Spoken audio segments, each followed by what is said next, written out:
Football lovers, sanibonani, welcome to PK Sports with Bongi Nkosi. Thembe ukuthi nikahle, niyaphila. Please help me grow this channel by liking and subscribing to the channel. Danko.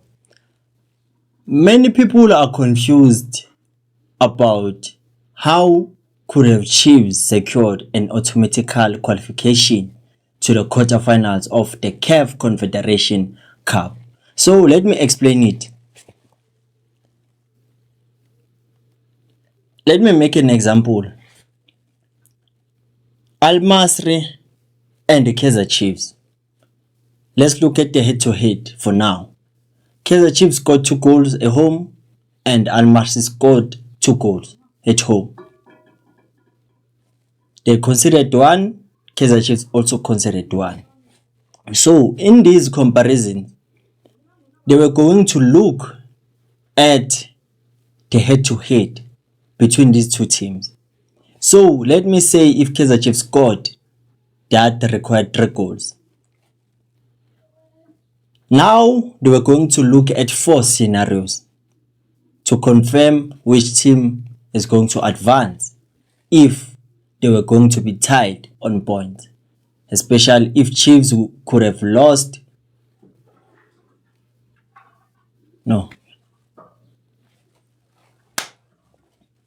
Football lovers, sanibonani, welcome to PK Sports. Igama lami Bongi Nkosi. Thembe ukuthi nikahle, niyaphila. Please help me grow this channel by liking on the video and subscribing to the channel. Danko. We'll discuss about 3 topics today. How Kaizer Chiefs could have secured an automatic qualification. Eden Chislet, Guti, why is he not playing? Because sure, the agent Mike Makab is not injured.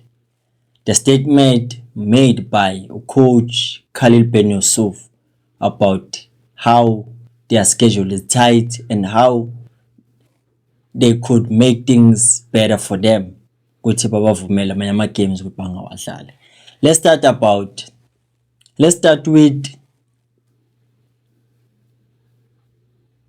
Kaizer Chiefs.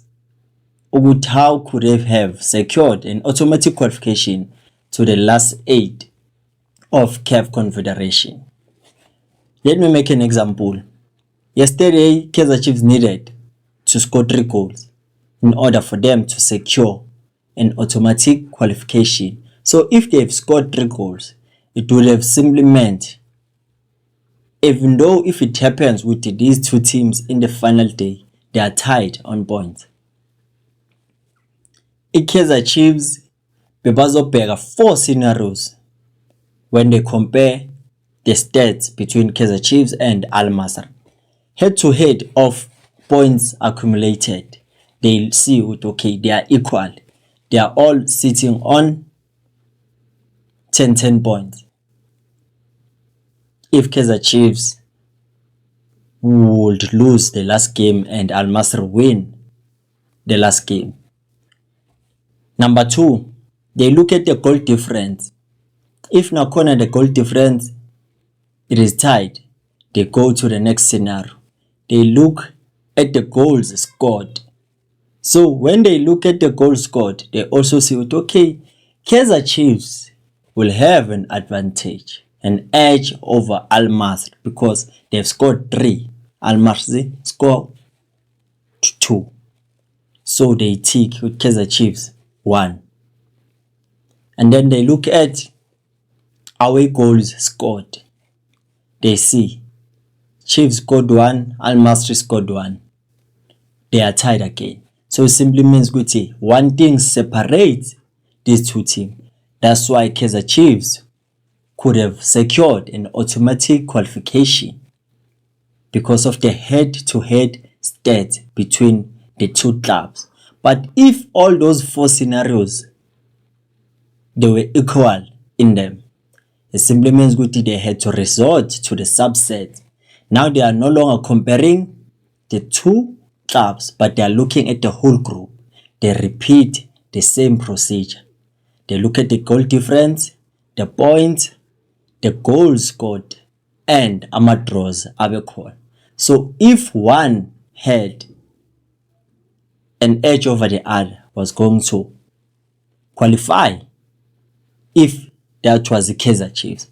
But now everything is down to the last why. Kaizer Chiefs kumele izibambe ziqine, not unless Zesco United decide ukuthi we're going to hold the Al Masry to a draw. So simply means still Kaizer Chiefs advances even if it loses to Zamalek in Egypt.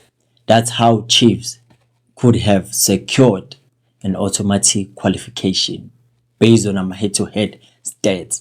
Now let's dive into indaba ka coach Khalil Ben Yusuf.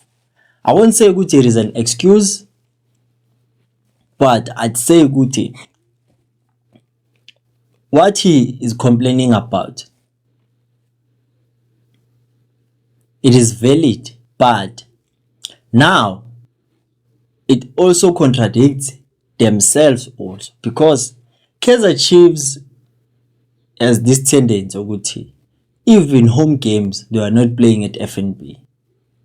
They take their home games to Durban or to Limpopo because they want to secure the bag, because they know with the municipality they pay for that so that they can come to these two provinces, KwaZulu-Natal and Limpopo. But now lento lena iphinde futhi imoshele bona, because the traveling and logistics strategy doesn't favor them that much, because they have a tight schedule, number one, and now they're also adding another baggage to what they have. There's no way we're gonna take your home games from FNB or Isale good. Number one, we travel, uyodlala neSwelele, uyodlala phi? eLimpopo. Mawufika laphana uyasuka mele utravel, mele uyephi? Egypt. Mawusuka Egypt mele ubuya straight OR Tambo. OR Tambo obvious, if we were taking ama games wethu siwadlalele kuphi FNB, most of them beyoba simple, because you know ukuthi we are based in Gauteng, namachita most of them barente khona la around. That's why it's even difficult for them to hold ama training sessions, because there's no time. The schedule is tight. It's all about them traveling. So now bazenzela ubunzima, whoever that is handling or organizing these things for Chiefs, mele afunde from this season, because they knew what they were going to play a CAF inter-club competition and there's gonna be a lot of traveling required. So it needed them with ba adjust indlela abahlela ngayo izinto, because now at some point we won't blame them, because there was an event not so long ago that was held at FNB Stadium. As you know, with FNB, it Chiefs rent like a municipality. That's where you can at least understand what okay, ayikho into ebengenziwa. But kuthi wena uyithathe willing luyise kwenye indawo, it takes a toll on our players. Fatigue izoba khona, because they travel now and again, and that doesn't give them enough time ukuthi bakwazi ukwenzani ba recover, enough time ukuthi bakwazi ukutrain, because that's why we see them when they play now. You can see ukuthi laba ba train laba, they do ama recoveries and then ama video analysis, they analyze the opponents and they look at how they've done, rectify their mistakes. So lokho kukutshela ukuthi before ucoach anga complain, because there were other games that were postponed for Chiefs, but still ikwazile ukuthi iphinde iwadlala, because he was complaining about the Pirates. Good, iPirates wathi ku May seyivaliwe league yona besiyasele namagame bewadlala be catch up. So now iKaizer Chiefs bazokwenza, because even nabo the way benza ngakhona izinto iyenza kube worse, because lento yokutravel ayibancedi next.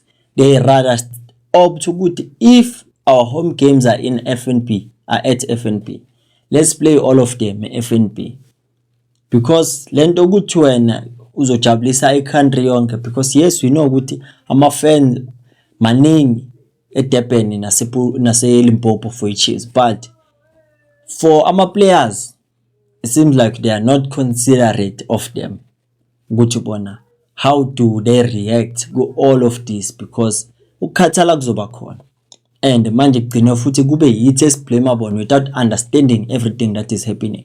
Whoever that is organizing these things mele yenze sure ukuthi next time if iKaizer Chiefs iyabuyela ku CAF Interclub competition mele benze sure ukuthi balungise ischedule sabo and traveling. They rather play FNB. Akusizi ukuthi ujabulisa abantu whilst nina ngokwenu niyalimala. Cause travel now and again mansuka la niyale mansuka le nibuya la uyabona ukuthi akukho istability esikhona lapha because nihlezi move. Cause at some point usanokudlalwa FNB but it doesn't even show ukuthi no, this is a home ground advantage because see all over in South Africa.